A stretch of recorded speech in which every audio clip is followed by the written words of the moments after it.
সাইটোপেনিয়া অনেক সময় আইটিভিতে স্প্লেক্টমি ক্রনিক আইটিভিতে স্প্লেক্টমি দেওয়া হয়।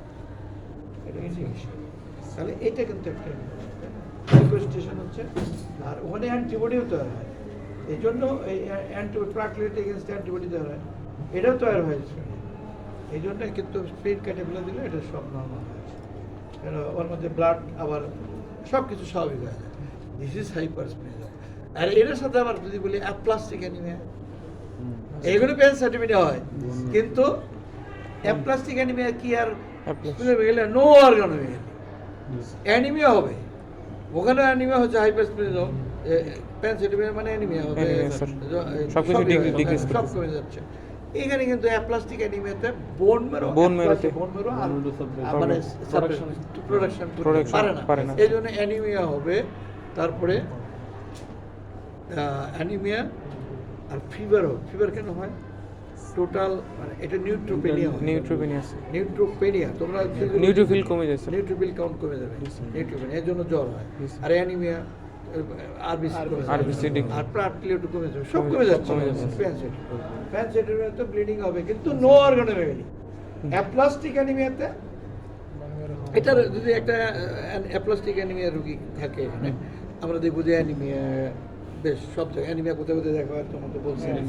এখন অ্যানিমিয়া দেখার পরে দেখা গেলে নো স্পিনোমেগালি, রিলিভেন্ট এক্সামিনেশন করতে অবশ্যই। তো অ্যানিমিয়া দেখা যাচ্ছে তুমি লিভার স্পিনে কিচ্ছু ভালো যাচ্ছে, যখন কিছুই পাবো না, জ্বর আছে, অ্যানিমিয়া আছে, তারপরে ব্লিডিং ম্যানিফেস্টেশন, তো নো অর্গানোমেগালি অ্যাপ্লাস্টিক অ্যানিমিয়া রোগ খুব কঠিন কিছুই না। এই জিনিসই তো ধরা হয়, কিছুই না। তো আমরা বোন মেরো করি, তা বোন মেরো তো ঠিক মতো আমরা এখানে আমরা রাজশাহীতে নিজেরা করছি, এখানে রিপোর্ট ঠিক মতো হয় না, নেগেটিভ কথাবার্তা পাওয়া ঠিক না। এটা আমি ঝামেলা করছি, এখানে বোন মেরো করতে দিলে পারে না কেউ, আর আমি নিজেই করছি। আমরা এখানে রিপোর্টও দিতে পারে না ভালো, অথচ বোন মেরো ট্রান্সপ্লান্টেশন করার চিন্তা ভাবনা করছি। তাই কি এটা বলার কিছু নাই। আমি ডিএডিকেও বলছিলাম যে কেন এটা করা যায় না। আচ্ছা, স্পেন লিভার এনলার্জমেন্টের কতগুলো কারণ তোমাকে বলতে হবে। লিভার যেমন কি কারণে দেয়, আর liver thalassemia important. Liver enlarged মনে করো, হেপাটাইটিস বলো, এনলার্জড হয়, তাই না? তারপরে কনজেস্টিভ কার্ডিয়াক ফেলিয়ার, লিভার কিন্তু এনলার্জড একটা, তাই না? বাচ্চাদের ছোট্ট বাচ্চাদের কি হয়, হেপাটোব্লাস্ট, একদম ছোট বাচ্চা 6 মাস কেবল, মানে গোসল করার সময় দেখা যায় লিভার একেবারে বড় কেন।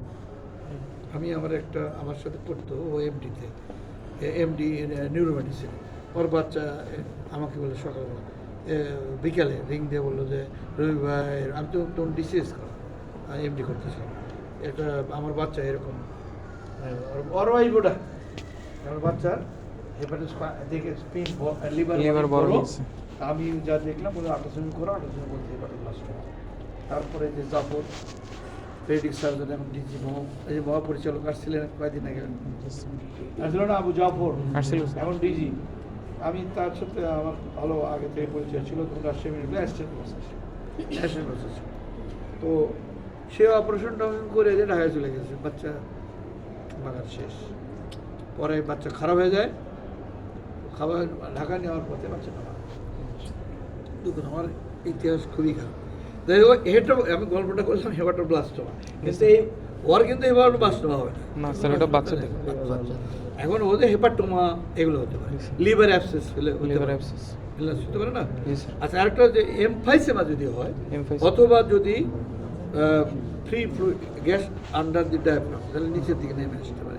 এমফাইসেমা মনে করো লাংসে ইনফেকশন অফ লাংস, তাহলে এটা নিচে নামবে না। লিভার ডালনেস অবলিটারেটেড কি কারণে হয় আমাদের জানতে হবে। What are the causes of liver dullness obliteration, এইগুলোই তোমাদের এখন জানতে হবে। কিছু আগের থেকে যদি কিছু মোটামুটি জানো, তুমি ফাইনাল ইয়ারে মানে স্মুথলি তোমাকে খালি তখন ডিজিজ করবা, সুবিধা হবে। আর এইগুলো তোমার তো আগে থেকে যদি ঝালাই থাকে, এই জন্য এই সময়টা নষ্ট করো না।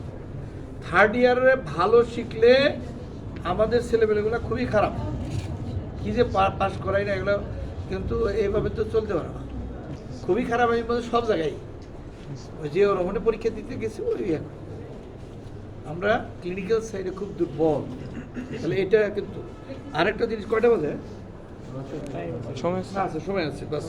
তাহলে লিভার স্পিন এক্সামিন করতে হবে বাচ্চাদের, এটা সহজ, যারগুলো দেখালাম। আর একটা প্রিকর্ডিয়াম এক্সামিনেশন, প্রিকর্ডিয়াম মেডিসিনে কি করতেছে না, প্রিকর্ডিয়াম এক্সামিনেশন তো আমাদের আছে। প্রিকর্ডিয়াম একজন ইন্সপেকশন, একটা প্রিকর্ডিয়াম, প্রিকর্ডিয়াম কি, হোয়াট ইজ প্রিকর্ডিয়াম? সামনে হোয়াট ইজ অ্যাপেক্স বিট? এই টার্মগুলো thrust, forward thrust sir, forward হ্যাঁ, forward thrust sir, feel upper upper outer and upper outside forward কোথায় তো পরে আসে? outer and upper thrust of the chest chest.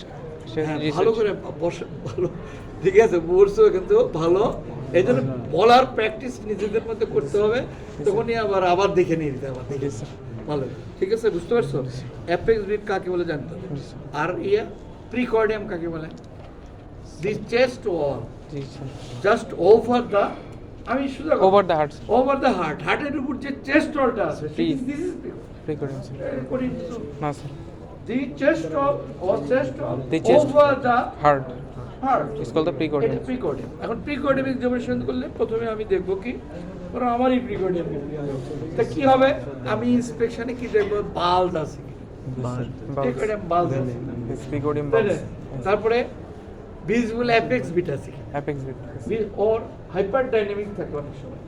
Hyper dynamic আমার কি, একেবারে ঝড় উঠছে, দেখা যায় এই এলাকা জুড়েই এমনও হার্টের ডিজিজ থাকে যেগুলো এখানে ঝড় উঠে, এখানে দেখা যায় প্রচুর কয়েক জায়গায় দেখা যায়। লিনথিন যদি হয়, মানে এমআর যদি একটা রোগী এমআর মাইটাল দিয়ে একেবারে দেখা যায় হার্ট ফেলার হয়ে গেছে, সেই ক্ষেত্রে দেখা যায়। তাহলে অ্যাপেক্স বিট ভিজিবল, তাই না? তারপর এপিগ্যাস্ট্রিক পালসেশন, স্কার মার্ক আছে কিনা, অপারেশন করছে, Scan mark, yes. তাহলে হার্টের অপারেশন করছে, তাহলে স্কার মার্ক আছে, তাহলে এইগুলো আমরা দেখবো, তাই না? Yes, sir. এটা হলো inspection. Inspection. Then palpation, Palpation. Palpation localization of the apex beat, অ্যাপেক্স বিট কোথায় আছে আমি হাত দিয়া দেখবো, এই যে 2-3 আঙ্গুল দিয়ে এরকম থেকে মাঝখানে এই অ্যাপেক্স বিট, ঠিক আছে? Yes, sir. Localization apex beat, তার লোকালাইজেশন অ্যাপেক্স বিট কোথায় নরমালি কোথায় থাকে? It's the left fifth intercostal fifth space. Intercostal space, Place 9 centimeter above from সাইডে গেলে 9 centimeter above from the 9 centimetre যে করছে 9 সেন্টিমিটার, এই ওর নেই 9 সেন্টিমিটার অনেক দূরে, একটা ছোট বাচ্চা 9 সেন্টিমিটার দূরে বলতে এটা বলা যাবে না। এখানে আমি বলি যে শীতকালে হাদিস গরমকালে যাবে, ওই হাদিস এখানে চলবে না, দেখছো ভুল কত বড় হয়, ও ফিতে জামা আবার শুরু করে দেয়, আর তখনই তো আর ফেল হয়ে যাচ্ছে। Yes, sir. এই কথাগুলো না বললে তো তুমি কারেকশন হবে না, Yes, sir. যে ওইখানে যা শিখেছে আরে ওখানেও ওই কথা এটাও প্রযোজ্য হবে, এটা ফিরে দাম আমার দরকার কি, এই কোত্থেকে আমরাও শিখাইছি ওই যে এখন জাস্ট মিডিয়াল, এরও তো just medial to the mid clavicular line, sir. কত space, Left fifth intercostal space. Just medial to the Mid clavicular এখন line. যদি ল্যাটারালি থাকে অ্যান্ড ডাউনওয়ার্ডস তাহলে বলবে হার্ট Yes, sir. তাহলে এটা হলো অ্যাপেক্স বিট। তারপরে কি দেখবো, পালপেশনে, Palpation, sir. না পালপেশন শেষ হয়নি, পালপেশন এটার সাথে আমরা এগুলো দেখবো, 4টা এরিয়াতেই আমরা